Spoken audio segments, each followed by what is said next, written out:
étudié le daf Lamed tête dans Masechet Nedarim. Très rapidement, nous résumons le daf d'hier. On avait fini par dire qu'il y avait des psukim qui en Bavel et en Israël étaient séparés différemment. Un pasuk qui est dans les 10 commandements, enfin avant les 10 commandements, où en Bavel on le lit en un seul pasuk et en Israël on le lisait en 3 psukim. Après on avait dit que Moshe Rabbeinu s'était enrichi grâce au reste des premières louchot, des premières tables de la loi. Après, la Gemara avait dit qu'il y avait 4 qualités qui étaient nécessaires pour que la Shrina, la présence divine, règne sur un homme de manière continue, comme pour Moshe Rabbeinu. Le fait qu'il soit fort physiquement, qu'il soit riche, qu'il soit chacham, sage, et qu'il soit modeste, qui étaient les 4 choses que l'on trouvait chez Moshe Rabbeinu. On a appris que 4 Nevi'im, encore le chiffre 4, Moshe, Shmuel, Amos et Yona, étaient les 4 assez riches, et la Gemara avait trouvé les sources à chaque fois de cela. Et on avait dit aussi que Moshe Rabbeinu oubliait toute la Torah lorsqu'il étudiait la première fois, mais qu'à chaque fois, quand je vous décidait finalement de la lui donner par le mérite qu'il a eu d'essayer de la comprendre. On avait vu dans la Mishnah d'après qu'on pouvait nourrir la femme d'un homme qui avait un éder de ne pas profiter de nous, et que même si cet homme avait l'obligation de nourrir sa femme et ses enfants, le fait de nourrir nous, sa femme et ses enfants n'est pas considéré comme lui donner un profit de manière directe. Après on a vu une marloquette, Rabbi Eliezer Chachamim.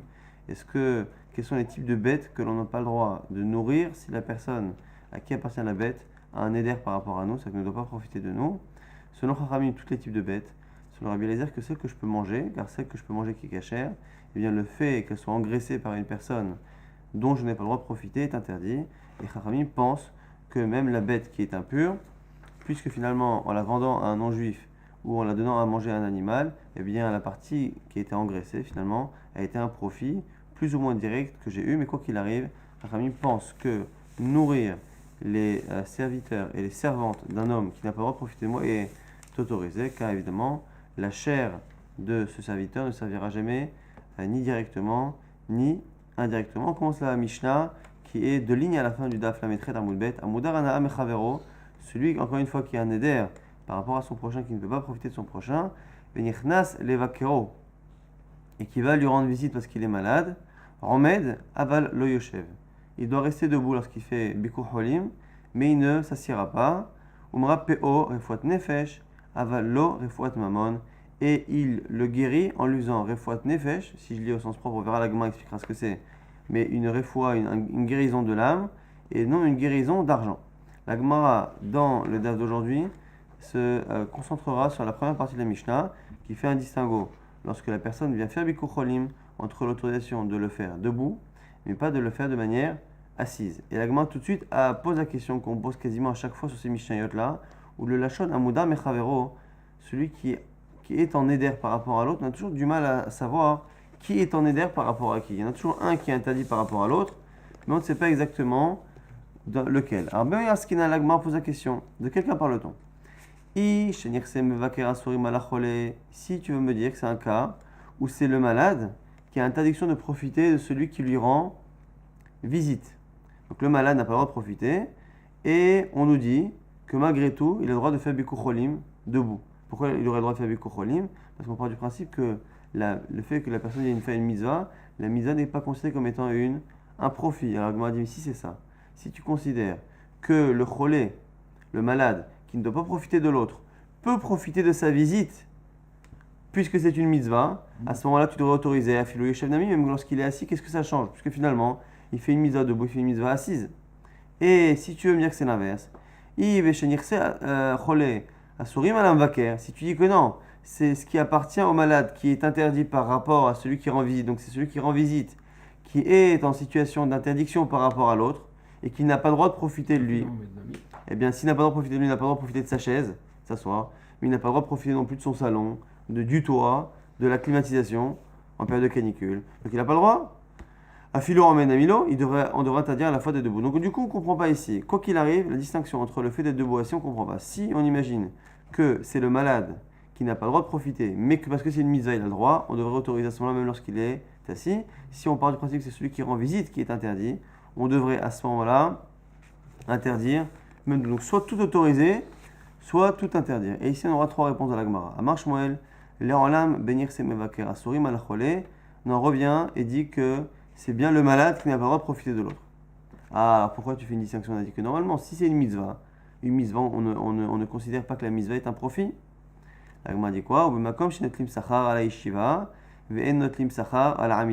C'est, la Mishnah parle d'un cas où le minag est que les gens qui vont faire Bikur Cholim le font de manière gratuite, mais lorsqu'ils s'installent pour passer du temps avec le malade, eh bien, On les paye. ils sont Rémunérés.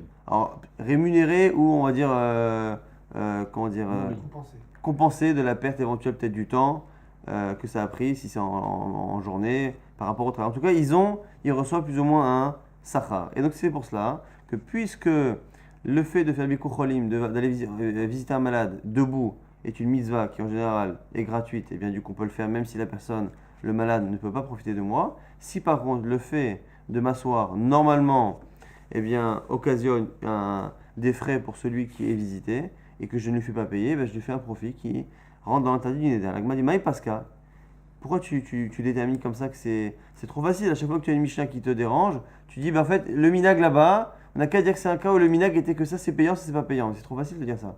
Tu adaptes la situation en fonction de ce qui t'arrange. La Gemara dit non. C'est pas juste d'imaginer que la situation elle est comme ça, mais on aurait pu l'imaginer inverse. Non, c'est pour t'apprendre au passage que c'est comme ça qu'il faut faire. Hakamash malan, des ave makom shinatim sachar. C'est pour t'apprendre qu'il y a des règles. Même dans un pays où on voudrait faire payer Bikur Cholim, imaginons dans une région où il y a des gens qui sont malades et que les gens n'ont pas la possibilité facilement de faire Bikur Cholim, pour motiver, on propose de l'argent. Et bien même dans ce cas-là, on donne notre sachar à la yeshiva, Ba'ile Mishkal, à la Hamida, lo Ba'ile Mishkal. Quoi qu'il arrive, si on doit à un moment donné faire payer les malades pour faire Bikur Cholim, et bien quoi qu'il arrive, on ne le fera que sur le fait de s'asseoir avec eux, de s'installer, et non pas sur le fait de rester debout. Parce qu'encore une fois, le fait de s'installer, c'est du temps, c'est de la discussion, c'est du temps passé, alors que debout, c'est une misa faite relativement rapidement. Donc c'est pas juste le fait le fait d'imaginer que la Mishnah parle d'un cas particulier, c'est mieux d'apprendre comment ça doit fonctionner, et c'est la raison pour laquelle c'est probable que la Mishnah parle de ce cas. C'est la première réponse qui est encore une fois dans le pshat où c'est celui qui est malade qui n'a pas le droit de profiter de son visiteur. Veibaitema, autre proposition toujours dans le même pshat, qui est de Rabbi Shimon ben Eliakim, comme le cas de Rabbi Shimon ben Eliakim, Gzera shemaish e ba'amida, achanami, Gzera shemaish e beishiva. Quelqu'un, on a une Gzera par rapport à Rabbi Shimon ben Eliakim, on a une marloquette, quelqu'un qui va sur le champ, qui a un éder par rapport à son prochain. Normalement, il n'a pas le droit de profiter de lui. Sauf que pendant la Shemitah, la récolte de mon prochain est efker. Elle est complètement, elle sort de sa propriété puisqu'il ne peut pas en profiter l'année de la Shemitah. Et normalement, non seulement sa récolte, mais même son champ. Donc si moi, je veux rester, m'installer comme ça debout pendant 1 heure, 2 heures sur le champ de la personne qui est dans l'année de Shemitah, mais qui a un éder normalement par rapport à moi qui ne peut pas me faire profiter, eh bien normalement, Minadin, ça devrait marcher. Simplement, Rabbi Shimon ben Eliakim interdit. Pourquoi? Parce que si tu restes longtemps sur un champ, même si la récolte t'est autorisée puisqu'elle est efker, elle n'appartient à personne, même si le champ lui-même aussi est efker, parce que c'est l'année de la Shemitah, donc techniquement, tu ne profites de rien qui est sous le coup du neder. Simplement, le fait de rester longtemps dans un endroit qui est en général, en tout cas, la propriété de cette personne. Là, on a peur que tu finisses finalement par prendre un objet à lui, par lui demander un objet, par profiter de lui. Donc, du coup, il fait une xéra. Là, ici, c'est pareil. Même si on imagine que c'est le cholé qui n'a pas le droit de profiter de l'autre. Et donc, dans l'absolu, puisque c'est une mitzvah, c'est autant une mitzvah pour le fait de s'asseoir que pour le fait de rester debout. Mais simplement, lorsque l'on reste debout, on n'a pas peur que la personne, à force de rester debout, profite d'autre chose qui appartient au malade. Alors que s'il s'installe, à force de s'installer, eh bien, il va allumer le ventilateur, il va prendre un verre d'eau, il va chercher quelque chose dans un tiroir et il risque de profiter d'un bien qui appartient au malade. Donc, quoi qu'il arrive ici, on a 2 réponses de Shmuel et de la Gemara par rapport à cette même question. Comment se fait-il, si on imagine que c'est le malade qui n'a pas le droit de profiter et qu'on part du principe que comme l'autre fait une mitzvah, ben, la mitzvah n'est pas considérée comme étant un profit, comment justifier que lorsque l'on s'assoit, c'est interdit? Soit la Gemara répond non Shmuel que c'est parce que parfois, et ça a un sens, de faire payer, de rémunérer la personne qui vient faire Bikur Cholim pendant un certain temps lorsqu'il s'assoit, ou autre possibilité de la Gemara de dire que c'est une xéra de peur qu'à force de s'asseoir, il finit par s'installer et à profiter des biens du malade. De faire profiter Michla, de faire profiter au malade. Roula Amar, l'Olam ben Yirseh Cholé, Asurim Alam Vaker. On l'a dans un troisième chat qui lui par contre inverse.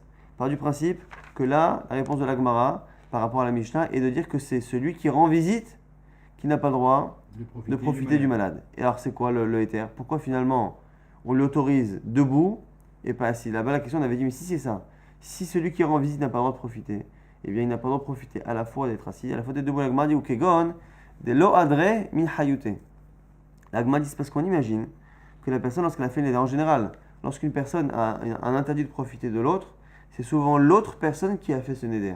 Par énervement, on l'a dit souvent, c'est pour ça que Masra Nedarim, elle est dans cette partie-là du chasse, de dire que la personne, lorsqu'elle s'énerve, elle dit voilà, je fais le neder, que tu ne profiteras plus de moi. Donc très souvent ici, si c'est celui qui rend visite qui est interdit, c'est que le cholé, le malade, à un moment donné, lui a dit écoute, je ne veux plus que tu profites de moi. Puisqu'en général, le neder est lié à une envie égoïste de la personne de ne pas faire profiter l'autre, eh bien l'Agma nous dit, c'est un des pshatim que l'Agma propose, au nom de Oula, de dire que la personne, elle n'avait pas fait le neder pour l'éventualité où ce neder-là allait lui causer des torts à elle. L'idée c'était quoi? C'est que je ne veux pas que tu profites de moi, mais si ce léger profit que tu as de moi, c'est-à-dire rentrer dans ma maison, peut me permettre à moi, éventuellement malade, d'avoir quelqu'un qui me rend visite, eh bien, ce neder-là n'a pas été fait. Donc l'Agma dit que celui qui a fait le neder, le malade, qui a interdit le visiteur de le visiter, eh bien, à l'époque où il a fait le neder et qu'il n'était pas malade,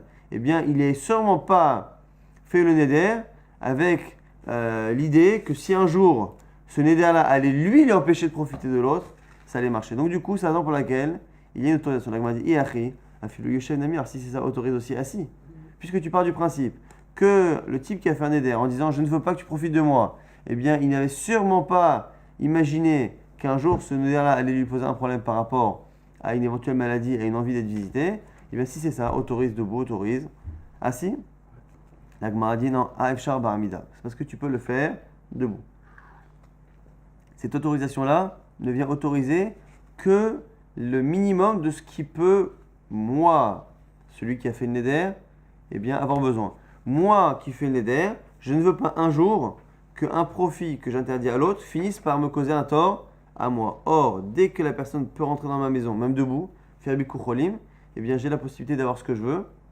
Donc, on m'a dit, on n'autorise que le minimum. Puisque ici, c'est déjà un chidouche, la personne n'a rien dit. C'est nous qui estimons que la personne n'avait pas imaginé interdire à l'autre son profit quand c'est lui qui est perdant. Et bien du coup, avec ce genre de logique-là, on ne peut autoriser que le minimum. Et le minimum, c'est le fait que la personne vienne debout faire la misva, sans plus. La Gemara objecte. Métivé. Chalahu nichnas levakero. Chalabeno shoalo bashuk. Sur le même dit qu'on a vu dans la Mishnah, que quelqu'un qui a un éder peut aller rendre visite à l'autre, eh bien on nous dit par contre, lui, il peut le voir, mais par contre il ne peut pas prendre des nouvelles de son fils. Donc si la personne avec qui il y a un éder, eh bien, a un fils qui est malade, eh bien on ne peut pas aller rendre visite à ce même fils. On est obligé de. Pas lui rendre visite. Exactement. Mais il peut demander des nouvelles, demander comment va-t-il. Alors la Gemara va essayer maintenant, en partant du principe que cette braïta-là, en général la braïta est une continuité de la Mishnah. La Mishnah nous a dit que tu peux rentrer debout et pas assis. Et la braïta continue en disant voilà, tu peux rentrer pour lui, mais pas pour son fils. Maintenant, donc, a priori, la braïta devrait être similaire au niveau de la mitzvah, de la réalité du cas qui est cité, doit être le même. Si la Mishnah parle d'un cas où c'est le malade qui ne peut pas profiter, la braïta aussi. Si la Mishnah parle d'un cas où c'était le visiteur qui ne devait pas profiter, on devrait dire aussi la braïta aussi. Donc on va essayer maintenant de passer les deux types de... On a eu trois réponses. Les trois réponses, on va essayer de les passer au crible de cette braïta. Bish la mal'oula, la Gemara dit ça va très bien pour le dernier avis. De Amar, venir se choler asorim alam vaker, kegon de lo adre min chayute, shapir. Selon le dernier pshat, on a dit, pourquoi selon le dernier pshat, on a le droit de rendre visite debout mais pas assis? C'est parce qu'en fait, dans l'absolu, celui qui avait le neder, c'est celui qui rend visite. Il ne peut pas profiter de l'autre. Et normalement, comme il ne peut pas profiter de son malade, eh bien, il ne peut profiter ni de sa chaise, ni de son salon, ni de rien. Mais pourquoi on a autorisé?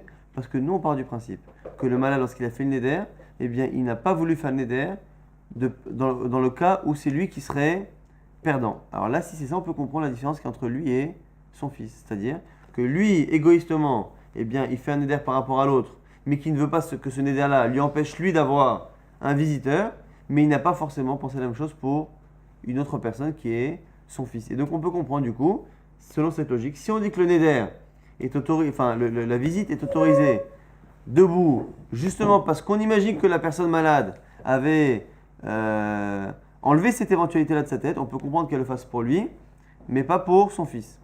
Et là, les Shmuel, la benirsa mvaker, asurim alachole, maishnahu, maishna beno, mais si on dit que c'est celui qui est malade qui n'a pas le droit de profiter de l'autre. Si c'est celui qui est malade qui n'a pas le droit de profiter de l'autre, et que finalement, on me dit que tu as le droit de le faire debout parce que c'est une mitzvah, qu'est-ce que ça change finalement que j'aille le voir lui ou que j'aille voir son fils?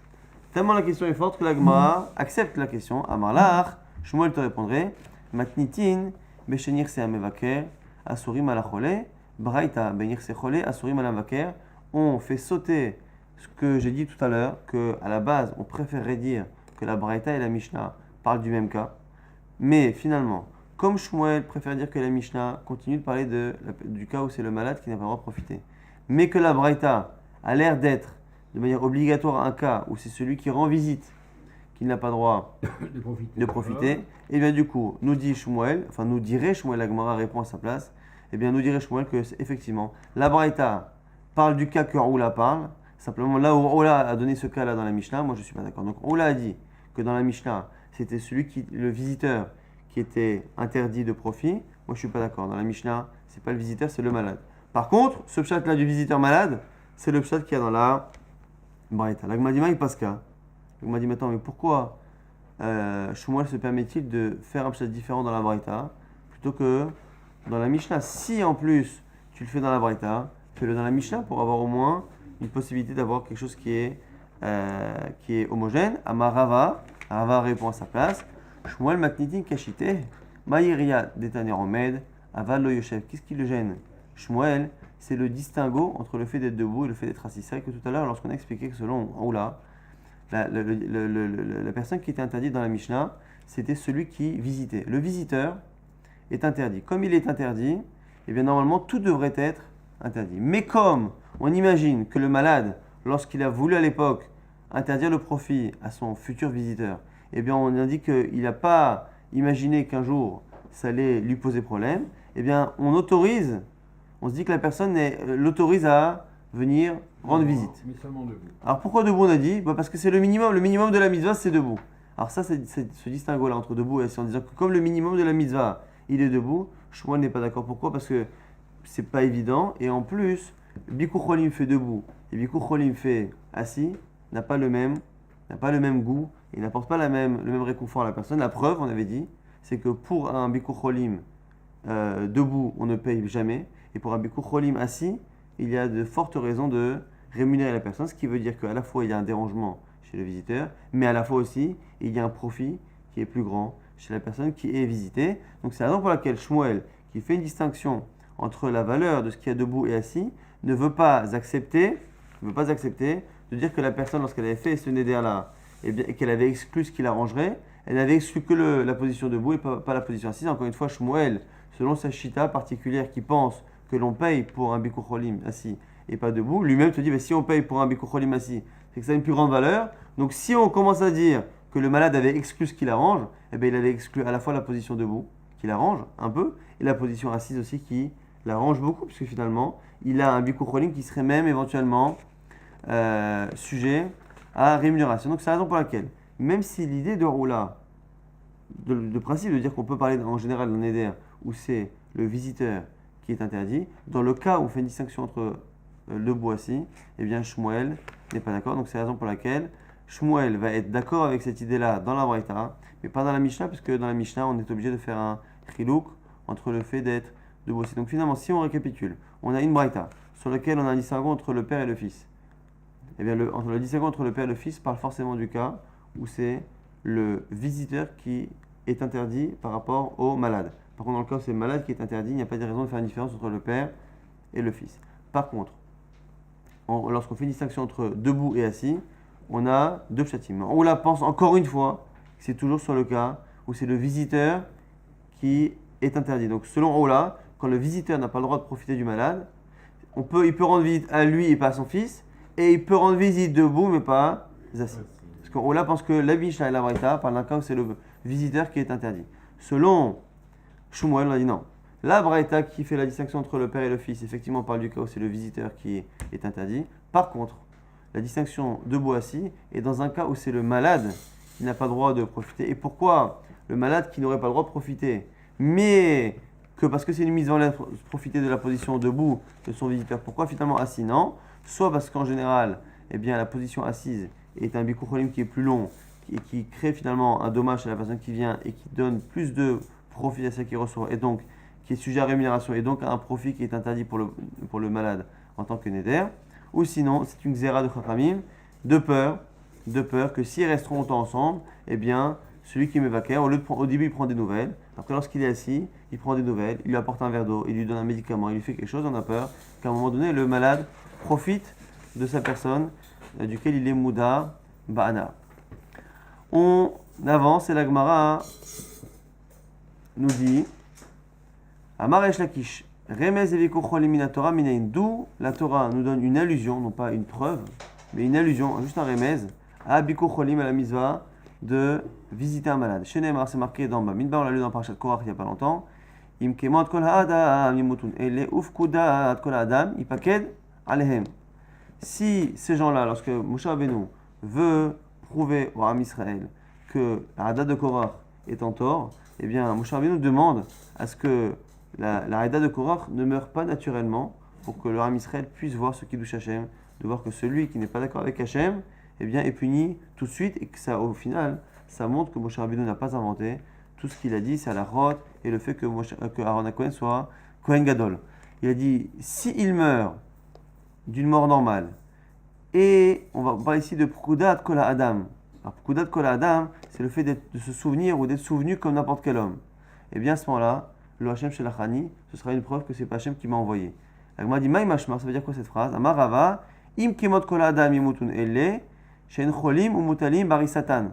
C'est quoi Im Kimot Kol Adam? C'est si ces hommes-là, Adat et Saïda, meurent en étant fatigués, malades, eh bien, ça veut dire que c'est pas moi qui suis ton envoyé. Vous venez Adam, Mevakerim Otan. Et les gens viennent les voir. Donc on apprend de Ufkudat Kol Adam Yipaked Alehem. Que les gens vont se souvenir comme on se souvient de tout homme. C'est une manière de dire finalement que lorsque les gens sont malades, qui montre que si les gens sont mourants comme n'importe quelle personne qui est malade, qui est mourante, eh bien en général, il y a ce qu'on appelle Pikudat Kol Adam, que les gens se souviennent d'eux et vont les voir. Ma Omrim, le Hachem Shelachani, à ce moment-là, les gens diront, effectivement, ce n'est pas Hachem qui a envoyé Moshe Rabbeinu, c'est un remez, non pas réellement une preuve, ni une dracha, mais vraiment qu'un remez à Bikur Cholim dans la Torah. Et du coup, la Rava enchaîne sur l'explication de ce pasuk. Darash Rava, Imberia Ivra Hachem. Et si par contre Hachem, au lieu de les laisser mourir comme ça naturellement, eh bien crée une nouvelle création qui sera justement l'ouverture de cette terre. C'est quoi cette création? Imria Geinom. C'est justement le Geinom qui s'est ouvert sous les pieds de Korach et Saïda. Alors, Imria Geinom Mutav Tiye Veimlav Ivra Hachem. Pourquoi il est marqué deux fois Beria Ivra? Pourquoi c'est marqué deux fois? Nous dit le Midrash au nom de Rava que c'est parce que si le Geinom est déjà créé, eh bien, tant mieux. S'il n'est pas créé, crée-le juste pour Korach. Ça, c'est un passouk de la Torah. Et Saïda, exactement. Juste après, c'est le même passouk, je vous lis le passouk dans ça, c'est le passouk d'après. Donc, im kimot kol adam imutun, elim ufkudat kol adam yipaked alehem, lo Hachem shelachani, c'est pas Hachem qui m'a envoyé. Ve'im beria ivra Hachem, ufatzta hadama et pia, et si Hachem crée une création, ufatzta hadama et pia, que la terre s'ouvre, uvala otam, ve'kol hashalahem, et qu'elle les avale eux et tout ce qui leur appartient, ve'yeredu haim shola, qui descend dans les abîmes vivants, vidatem, Kinyatsur Hanashima Elle et Hachem, vous saurez que ces gens-là ont énervé Akadosh Baruch Hu. Et donc, du coup, c'est la demande de Moshe Rabbeinu. Rava nous dit que pour l'instant, que ça veut dire qu'il a demandé à ce que si le Geinom n'est pas créé, il soit créé pour Korach Saïda. L'Agma dit Eni, quoi? Moshe Rabbeinu peut se demander si le Geinom est créé, pourtant c'est marqué, de Hatanya. Shivra Dvarim, Nivreu Kodem Shinivra Olam. 7 choses ont été créées avant le monde physique, matériel. Velouen, c'est quoi? Torah, la Torah. Tshuva, le retour vers Hachem. Gan Eden, le Gan Eden, Geinom, le Geinom, Kisa Kavod, le trône, entre guillemets, d'Akadosh Baruch Hu, ou Bet Amikdash, le Bet Amikdash, ou Shmo Shel Mashiach, et le nom du Mashiach. Très rapidement, on va rapporter les preuves. Torah, c'est marqué, Dirtiv, Hashem Kanani Reshit Darko. Hashem Maki Reshit Darko. La Torah elle est appelée Reshit Darko, les prémices de son chemin, de son comportement. On voit qu'avant même que son derrière, le chemin d'Akadosh Baruch Hu est commencé dans le monde, eh bien, avant cela, il y avait la Torah. Tshuva, dirtiv, c'est marqué pour la Tshuva dans Tehilim, Beterem, Harim, Yuladu, Vatecholel, Erez, Vatevel, Tashev, Enosh, Ad, Daka, Vatomer, Shuvu, Ben Adam. Beterem, Harim, Yuladu, avant que les montagnes naissent, donc avant la création du monde, on dit que l'homme retournait vers Hachem, Vatomer, Shuvu, Ben Adam, et que la Tshuva disait, Shuvu, Ben Adam, homme au pluriel, revenez. Donc on voit que la Tshuva existait avant la création du monde. Gan Eden, c'est marqué dirtiv dans Bereshit, Vaïta Hashem Elohim Gan Be'eden Mikedem, que Hashem a créé, a planté un gan, un jardin, Be'eden Mikedem. Alors Mikedem, ici, c'est la chose Kodem, c'est-à-dire qu'il l'a planté avant la création du monde. Geinom dirtiv, Karuch Me'etmol Tofte, Toftehu, et le mot ici Tofte est un mot qui est utilisé pour parler du Geinom, qui Aruch Me'etmol, il est dressé depuis hier, le Tofté, le Geinom. Donc c'est quoi hier? Hier ça fait allusion à avant la création du monde, que ce Geinom il est dressé déjà depuis avant la création. Le trône d'Hachem, qui s'est kavod irtiv, Nachon Kisacha Me'az. On dit que ton trône est vrai, Me'az, depuis avant. Et c'est quoi avant? Là ici on dit que c'est une allusion à avant la création du monde. Bet Hamikdash irtiv, qui c'est Marom, qui c'est kavod, Marom, Merishon. Mais comme Mikdashenu, c'est marqué dans Yirmiyahu, que le Kisei Kavod, il est marom, il est élevé, Merishon, mais comme Mikdashenu, il est en premier par rapport au Makom Mikdashenu, et donc du coup on apprend de là que le Beth Amikdash, il est appelé aussi Rishon, c'est ce qu'on voit aussi dans Masechet Psachim au début, et donc comme le Beth Amikdash est appelé Rishon, premier, on voit que c'est premier par rapport à la création du monde. Shemo Shel Mashiach, son nom du Mashiach c'est marqué dans Télim, et Shemo Le'olam, Lifne Shemesh, Innon Shemo, que ce nom il sera à jamais, et que ce nom à jamais du Mashiach, il est venu avant le soleil. Donc c'est une allusion encore une fois au fait que ce soit avant la création du monde, même si encore une fois il faut ici comprendre au sens figuré, puisque à la base il n'y a pas de création réellement avant la création du monde. Il faut expliquer exactement ce que cela veut dire ici. C'est a priori une idée de dire que c'est quelque chose qui est indépendant du monde et qui a une grande proximité avec Hachem, de dire que c'est avant la création du monde où la matière s'est séparée d'Akadosh Baruch Hu. Donc du coup, si on voit que ces choses ont été créées avant le monde, donc Geinom, c'est quoi cette question-là de Moshe Rabbeinu que Rava nous dit qu'en fait, Ve'im Beria Ivra Hashem, Ve'im Beria, si c'est créé, tant mieux, sinon créez-le. Mais quoi, il n'est pas au courant de ce midrash. Et là, Rikama, comme ça qu'il faut expliquer. I Ivrile Puma Mutav, Ve'ilo Ivra Hashem. La Bria ici, c'est pas le Geinom en lui-même, c'est la porte, la bouche d'accès au Geinom. Si elle n'est pas créée, créez-la pour la Adlat Korach. La dit Ve'aktiv, Anikol Hadash Tachat Hashem, et c'est marqué dans Kohelet qu'il n'y a rien de nouveau dans ce monde. Depuis la création du monde, Hashem, rien ne se crée, rien ne se perd, tout se transforme. Donc du coup, comment Moshe Rabbeinu peut demander à une nouvelle création? Achikama, voici encore la reformulation, la troisième maintenant de ce qu'a dit Rava. Iacha lo mikrafuma, ou lacha likarav. C'est pas qu'il va créer cette ouverture-là, c'est que si elle est proche, si on est sur la faille tectonique de Geinom, tant mieux. Sinon, arrange-toi pour qu'elle se rapproche de nous et donc ne crée pas de la matière, puisqu'effectivement, c'est marqué que Hachem ne crée rien, donc ça sert à rien de demander une création de matière, mais un déplacement de matière pour se retrouver face à ce Geinom. Darash Rava, Ve'amrela, Amar Rabbi Yitzhak, qui est une dracha maintenant de Rava. Certains disent que c'est Rabbi Yitzhak. Maïdirtiv, Shemesh, Yareach, Amad Zevula, les Or, Hitzecha, Ihalechu. Il y a un passage dans Habakkuk qui dit que la lune et le soleil, Amad Zevula, se sont tenus à un endroit qu'on appelle Zevula. Les Or, Hitzecha, Ihalechu. Et ils ont continué à se déplacer à la lumière de Hitzecha. Hitzecha, normalement, ce sont des flèches. Alors, qu'est-ce que ça veut dire ici, ce passage? Shemesh ve'yareach bizvul mabayan. C'est quoi cette histoire que le soleil et la lune sont dans un endroit qui s'appelle Zevul? Et il y a Birkia qui vient, et pourtant ils sont à un endroit du ciel qu'on appelle Rakia. Mais la mèche, Shalou, Shemesh ve'yareach, Mirkia, les Zevul, encore une fois, sont des minachim difficiles à comprendre. Mais pour dire que la lune et le soleil sont montés hors de leur endroit habituel, qu'on appelle Rakia, pour aller au Zevul. Ve'amou lefanav, ils ont dit à Hachem, et bon, chez leur lame. Imataranse din, leven amram, anomerim, ve'imlav. Ils ont exercé leur droit de grève. Ils ont dit, si tu viens défendre Moshe Rabbeinu, on continue de bosser. Sinon, nous, on pose nos journées de grève, on ne travaille plus. Ça, c'est la ta'ana, entre guillemets, du soleil et de la lune. Be'ota sha'a, yara bahem chitzim v'chanitot. Et on dit que c'est comme si Hachem leur avait envoyé des flèches pour leur dire quoi? Amalahem, v'chol yom vayom mishtachavim lachem. Tous les jours, vous êtes utilisés pour que l'homme faute. Tous les jours, les hommes se prosternent à vous. La témérim, ça ne vous dérange pas de travailler, de continuer d'éclairer. Birfodi lo mechitem, donc mon kavod, le fait qu'on se prosterne face à vous, qui est un manque de respect pour moi, Dieu, énorme, ça ne vous dérange pas. Vous n'avez jamais exercé de droit de grève pour ce manque de kavod. Birfod basar vadam mechitem, mais dès qu'on manque de respect à un homme qui est Moshe Rabbeinu, vous vous arrêtez. Chol yom vayom yorin. Donc du coup la suite du pasuk nous dit que les or ils se déplaceront à la lumière justement de ces flèches pour dire qu'ils continueront de se déplacer et d'éclairer, les or c'est leur propre lumière, d'éclairer sous les flèches entre guillemets d'Akadosh Baruch Hu. Tanyan Braïta qui dit Bikur Cholim El Nashior. Bikur Cholim, la vidéo de Bikur Cholim, elle n'a pas de limite. Alors ça veut dire quoi? Maï En Nashior. Ça va Rav Yosef pensait au départ dire elle n'a pas de limite au niveau du salaire qu'elle provoque chez la personne qui l'a fait. Amar le Abaye, Abaye lui répond Vechol mitzvot, mi shiur le matin srara, mais depuis quand on connaît le shiur des mitzvot? Vehatnan, pourtant c'est marqué dans une Mishnah. Et vezahiye be mitzvah kala kavachamora, she'en ata yoda matan srara, shel mitzvot. Fais attention à toutes les mitzvot, petites, importantes ou moins importantes, parce que tu ne connais pas le salaire. Intéressant qu'ici, Abaye a l'air d'avoir compris c'est quoi que tu ne connais pas le salaire. C'est pas qu'on ne le connaît pas, c'est qu'il n'y en a pas. Puisqu'il comprend ici que c'est pareil.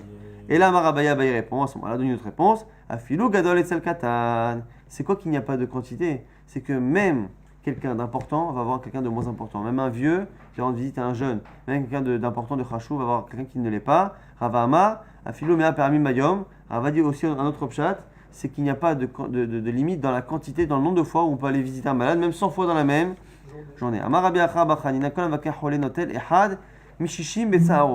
L'Agma nous dit que celui qui va rendre un malade, il enlève 1/60. Je retourne dans le champ. 1/60 de sa machala, de sa souffrance, de sa maladie. Alors l'Agma répond très bien, dit Imken, li'alun shitin, velokmoa, on a qu'à lui envoyer 60 personnes et c'est réglé. Exactement, donc on fait des hôpitaux où il y a des gens qui font la queue pour rendre les malades. 60 malades et on a réglé les maladies dans le monde. Amarle, il lui dit non, Kishoraita de Berabi. C'est le même calcul que chez Rabbi, ou Veven Gilo, et il faut aussi que la personne qui rend visite ait le même âge que la personne malade. Détania, c'est quoi l'histoire de Rabbi? Rabbi Omer, Batanizonet minirse achin, notelet isur nechassim. Celle, une fille qui est dans un héritage, donc avec ses frères, mais qui est trop jeune pour se nourrir, eh bien les frères qui prennent l'héritage du père doivent la nourrir. Et elle prend 1/10 des biens. Amroulo, les rabbis ont dit à Rabbi, mais dis-moi, l'idvarecha, micheshlo aiser banot, ou ben, enlo la ben, bimkom benot klou, celui qui a 10 filles et qui n'a pas un garçon. Si chaque fille prend 1/10, eh bien il reste rien pour le garçon. Amalae, non. Rishonam notelet aisur nechasim, shnia, masheshira, shtishit masheshira, vechozrod, vecholkot, beshavin. Non, la première prend 10%, la première 10% de ce qui reste, donc des 90%, donc 9%, et ainsi de suite. On a dit qu'à la fin, avec 10 personnes, on tombait à peu près à 60% très très rapidement. On va rappeler, on a vu qu'on avait une Mishnah qui interdisait de faire qui autorisait d'aller voir debout quelqu'un lorsqu'il avait un éder anaa. Soit on parlait d'un cas où c'était celui qui rendait visite qui avait le droit, qui avait un éder qui n'avait pas le droit, mais ici il avait le droit debout parce qu'on imaginait que le malade n'avait pas fait son éder dans ce cas-là. Soit on parlait d'un cas, c'est le chat de Shmuel, où c'était celui qui est malade qui n'avait pas le droit de profiter. Et donc dans l'absolu, comme c'était une mitzvah, tout devrait être autorisé. Le fait d'être assis, non. Pourquoi? Parce que être assis pour rendre visite, ça peut être sujet à rémunération.